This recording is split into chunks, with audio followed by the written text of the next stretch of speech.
I never thought I'd be writing this, but here I am, seeking advice from strangers on the internet about my family situation. My name is Johnny, and I'm 32 years old. I've been estranged from my parents for almost 8 years now, and suddenly, they're trying to be a part of my life again. I'm not sure how to handle this, and I could really use some outside perspective. To understand my situation, you need to know about my childhood. I grew up in a small town in Ohio, the older of 2 boys. My younger brother, Bobby, 30M, was born when I was just 2 years old. From the beginning, it was clear that Bobby was the golden child. He was outgoing, athletic, and charming, everything I wasn't. I was more introverted and focused on academics. Our parents, especially our dad, always seemed more interested in Bobby's activities than in mine. Dad was a former high school football star who never quite got over his glory days. When Bobby showed an interest in sports, Dad was over the moon. He'd spend hours in the backyard teaching Bobby how to throw a perfect spiral, while I sat on the porch with my books. Mom wasn't as blatant about her favoritism, but it was still there. She'd gush over Bobby's finger paintings and put them on the fridge, while my report cards with straight A's were met with a simple, "Good job, Johnny." I remember one particularly painful incident when I was 10. I had won the school science fair with a project on renewable energy. I was so excited to show my parents, but when I got home, they were too busy celebrating Bobby making the junior football team to even look at my blue ribbon. As we got older, the favoritism became even more apparent. In high school, I threw myself into my studies, joining the debate team and the math club. I was determined to get into a good college and become a doctor. Bobby, on the other hand, coasted by on his charm and athletic ability. He was the star quarterback, dating cheerleaders and going to parties every weekend. I still remember the night of my high school graduation. I was valedictorian, and I had worked for weeks on my speech. As I stood at the podium, I scanned the audience for my family. Dad was there, but he was busy filming Bobby, who was goofing off with his friends in the back row. Mom at least seemed to be paying attention, but I could see her constantly glancing over at Bobby. It felt like even in my moment of triumph, I was still in my brother's shadow. When it came time for college, I got accepted into a prestigious university with a partial scholarship. I was thrilled, but my excitement was short-lived. My parents sat me down and told me they couldn't afford to help me with tuition. They said they had been saving for years, but unexpected expenses had come up, and they just didn't have the money. I was devastated, but determined. I took out student loans, worked part-time jobs, and managed to make it through undergrad. It was tough, but I was proud of myself for doing it on my own. I worked as a tutor, a library assistant, and even spent a summer doing night shifts at a 24-hour diner. There were times when I was so exhausted I could barely keep my eyes open during lectures, but I pushed through. Meanwhile, Bobby had decided college wasn't for him. He worked at a local garage, spending his evenings at bars and parties. Our parents never seemed concerned about his lack of direction. They'd just chuckle and say, "That's our Bobby, always living in the moment." Then, during my senior year, I found out the truth. Bobby, who had been working at the garage for a couple of years, suddenly announced he was opening his own auto repair shop. To my shock, our parents had given him their entire savings, the money they had told me didn't exist, to start his business. I couldn't believe it. All those nights I had spent worrying about my mounting student debt, all the times I had to choose between buying textbooks or eating proper meals, and they had money all along. They just chose to give it to Bobby instead. When I confronted them about it, they tried to justify their decision. They said Bobby needed the money more because he didn't have a college degree, and that I would be fine because I was smart and would make good money as a doctor someday. They didn't seem to understand or care about the massive debt I had taken on, or the stress I had been under. That was the last straw for me. I finished my degree and got into medical school, but I cut off almost all contact with my family. I only spoke to them on major holidays, and even then, it was brief and superficial. I threw myself into my studies, determined to succeed, despite their lack of support. During my second year of medical school, I met Donna. She was a law student, brilliant and compassionate. For the first time, I felt truly seen and appreciated for who I was. We started dating, and she became my rock. She listened to me when I talked about my family issues and never judged me for my decision to distance myself from them. After graduation, Donna and I got married and moved to Seattle for our respective residencies. We built a life together, far from my family and the pain of my past.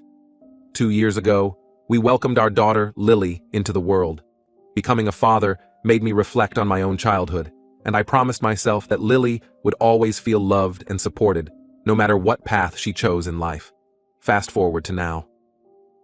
I'm a successful pediatrician. Donna is making waves at a prominent law firm, and Lily is a precocious 2-year-old who keeps us on our toes. Life is good, but I still carry the hurt from my family's betrayal. A few weeks ago, I got a call from my mom. It was the first time we had spoken in months, and I could tell something was wrong.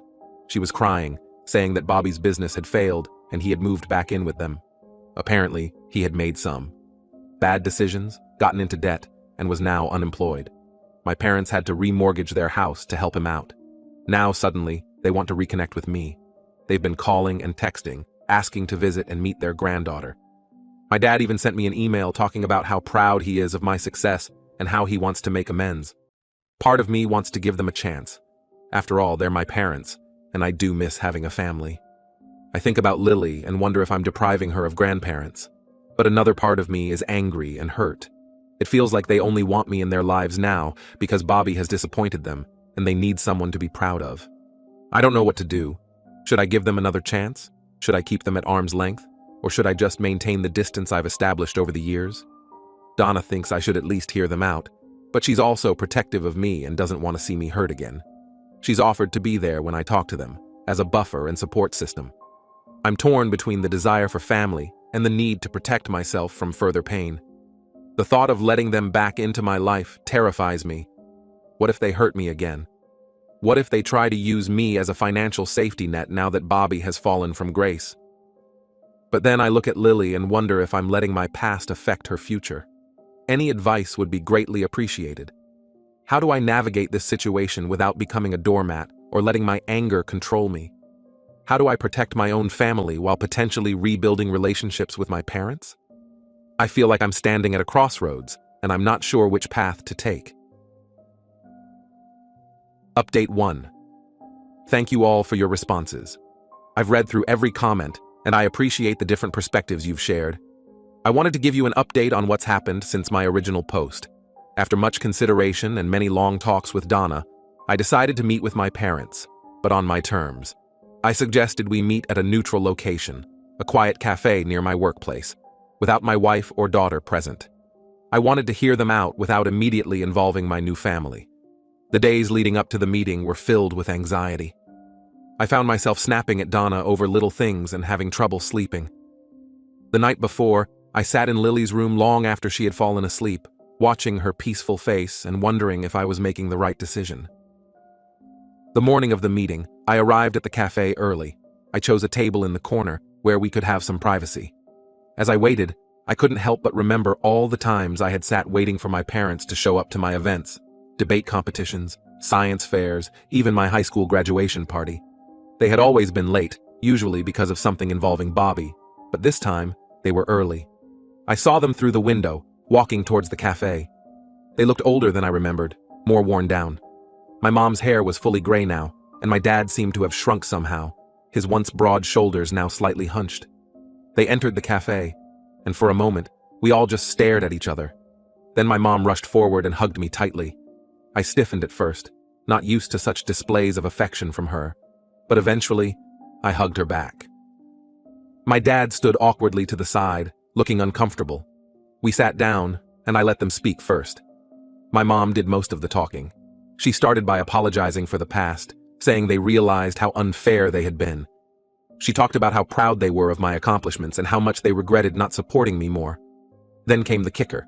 They admitted that part of the reason they wanted to reconnect was because of Bobby's situation. Apparently, his failed business venture wasn't just a simple bankruptcy. He had gotten involved with some shady characters and ended up with gambling debts. My parents had to sell their vacation home and take out a second mortgage to bail him out. As they spoke, memories flooded back. I remembered the summer before I left for college, when I had asked to use the vacation home for a week with my friends. They had said no, claiming they were planning to use it themselves. Later, I found out they had let Bobby and his friends stay there for a month. I listened to all of this silently, letting them talk.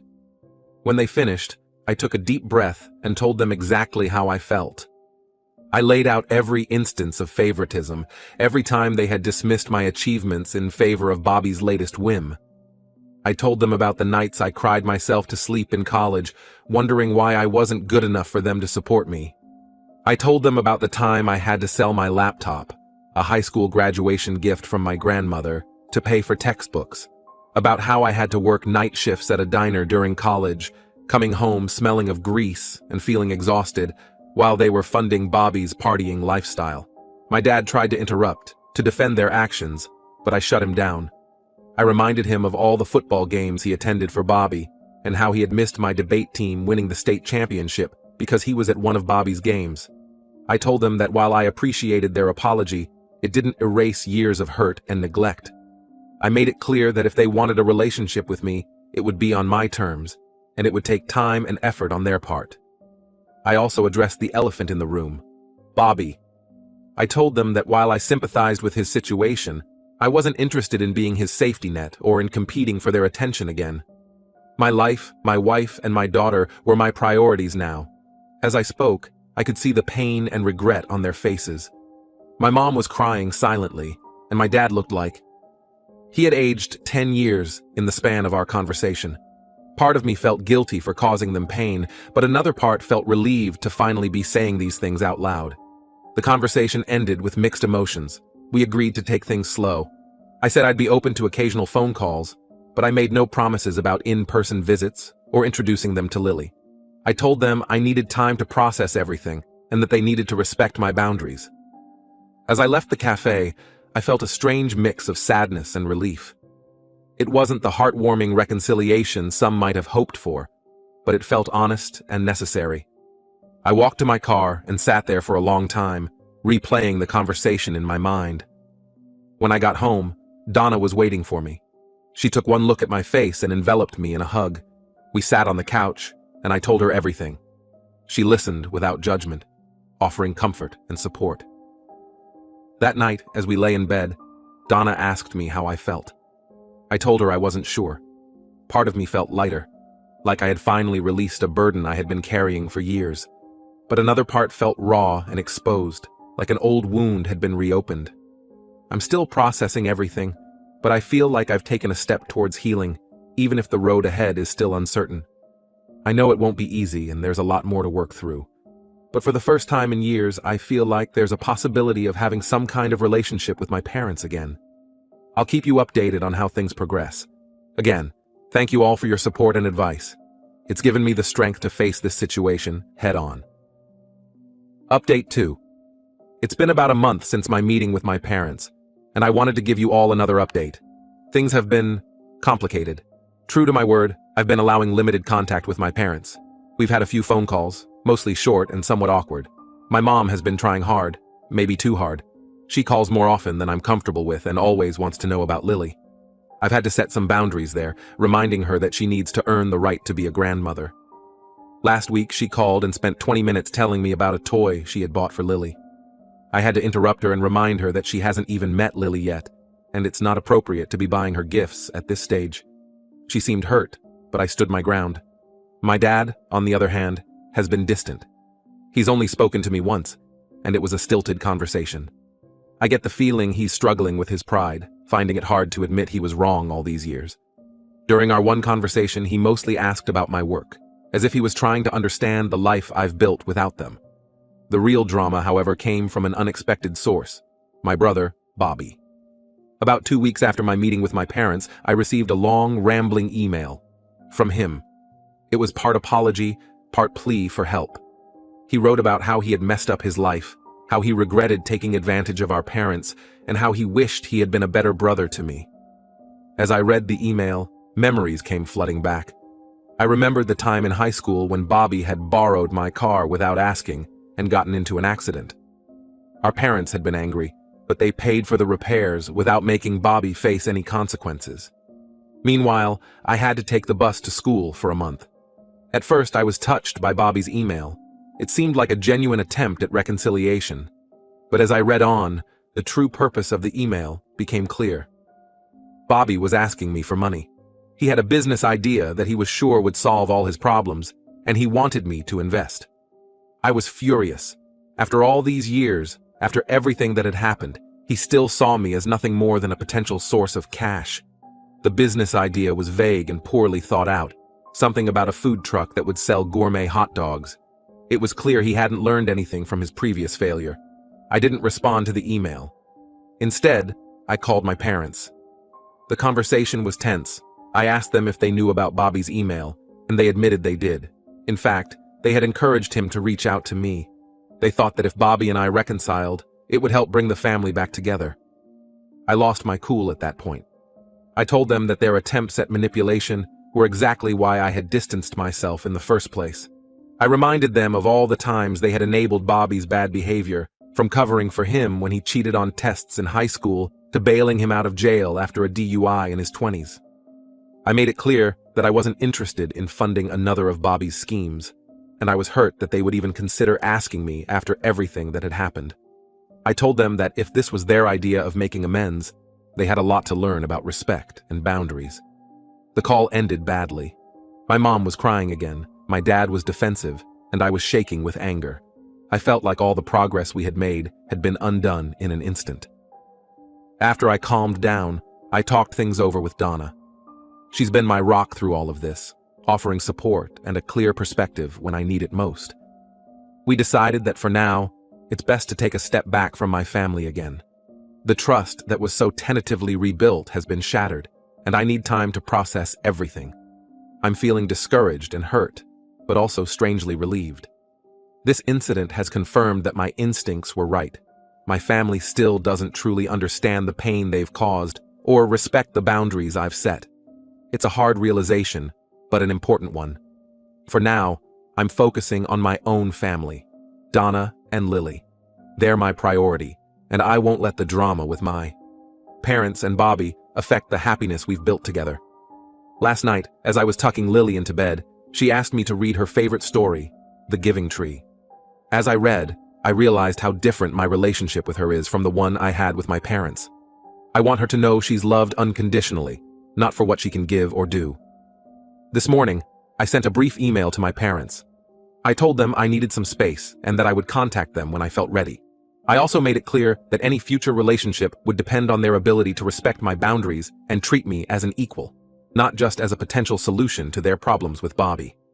I haven't heard back from them yet, and honestly, I'm not sure how I feel about that. Part of me is relieved for the quiet, while another part wonders if they've given up on reconnecting already. For now, I'm taking things day by day. I have a busy week ahead at the hospital, and Donna and I are planning Lily's 3rd birthday party. Life goes on, and I'm determined to focus on the positive aspects of my life rather than dwelling on the past. I'll update again if anything significant changes, but for now, I think it's time to close this chapter and move forward with my life. Thank you all for your support and advice throughout this process. It's meant more than you know. Update 3.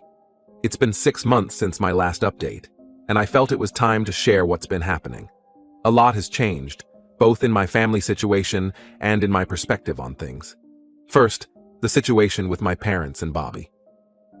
After the blow-up over Bobby's email, I maintained my distance. I ignored calls and messages, focusing instead on my work and my immediate family. It was hard, especially around the holidays, but I felt it was necessary for my mental health. About 3 months ago, I received a letter from my dad. It wasn't an email or a text, but an actual handwritten letter. The sight of his familiar handwriting brought back a flood of memories. Birthday cards, notes in my lunchbox when I was young, before Bobby came along and things changed. In the letter, he did something I never thought I'd see. He offered a genuine, heartfelt apology. He acknowledged the favoritism they had shown Bobby, the hurt they had caused me, and the mistakes they had made in trying to reconcile. He didn't make excuses or ask for anything. He simply expressed remorse and a desire to make amends, but only if and when I was ready. He wrote about how he had been doing a lot of thinking and had realized how his own insecurities had influenced his behavior. He admitted that he had lived vicariously through Bobby's athletic achievements because he felt like a failure in his own career. He said he had always been proud of my academic success, but hadn't known how to show it. I was skeptical at first, but something about the letter felt different. Maybe it was the effort of actually writing it by hand, or maybe enough time had passed for real reflection. Either way, it opened the door to cautious communication. We've been talking more regularly now, usually just my dad and me. Our conversations are still sometimes awkward, but they feel more honest. He's been asking about my work and my family, really listening when I talk about my life. He's also been sharing more about his own struggles, including his difficulty in admitting his mistakes and his fear of losing his children. Last week, he asked if he could send Lily a birthday gift. Instead of just saying yes, I suggested we video call so he could watch her open it. The joy on his face when Lily excitedly unwrapped the toy doctor kit he sent was something I hadn't seen in years. As for my mom and Bobby, things are still complicated. My mom has respected my boundaries more, which I appreciate. She's been sending occasional emails, sharing family recipes and old photos. It's a small gesture, but it feels like she's trying to connect in a way that isn't overwhelming. Bobby, I've learned, has finally sought help for his gambling addiction and is working a steady job for the first time in years.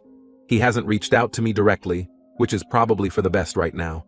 Dad mentioned that Bobby is attending Gamblers Anonymous meetings and is trying to pay back some of the money he owes our parents. The biggest change, however, has been in my own perspective. Through all of this, I've realized that while I can't change the past or control my family's actions, I can control how I respond to them. I've been working on letting go of some of the anger and resentment I've carried for so long. It's not easy, and there are still days when the old hurts resurface, but I'm trying. I've also gained a new appreciation for my own family. Donna has been incredibly supportive through all of this, offering advice when I need it, and just listening when I need to vent. Watching Lily grow and helping shape her understanding of family has made me reflect on what I want that to mean for her. Last weekend, we had a picnic in the park. As I watched Donna push Lily on the swing, I felt a sense of peace I hadn't experienced in a long time. I realized that regardless of what happens with my parents and Bobby, I have a family of my own now, one built on love, trust, and mutual respect. For now, we're taking things day by day. I'm not rushing into anything, but I'm also not closing any doors. My priority remains my wife and daughter, but I'm cautiously optimistic about the possibility of healing some of the rifts with my parents. This journey has been difficult, but it's also been enlightening. I've learned a lot about forgiveness, boundaries, and the complexities of family relationships. Whatever happens next, I feel better equipped to handle it. Thank you all for your support and advice throughout this process. It's meant more than you know.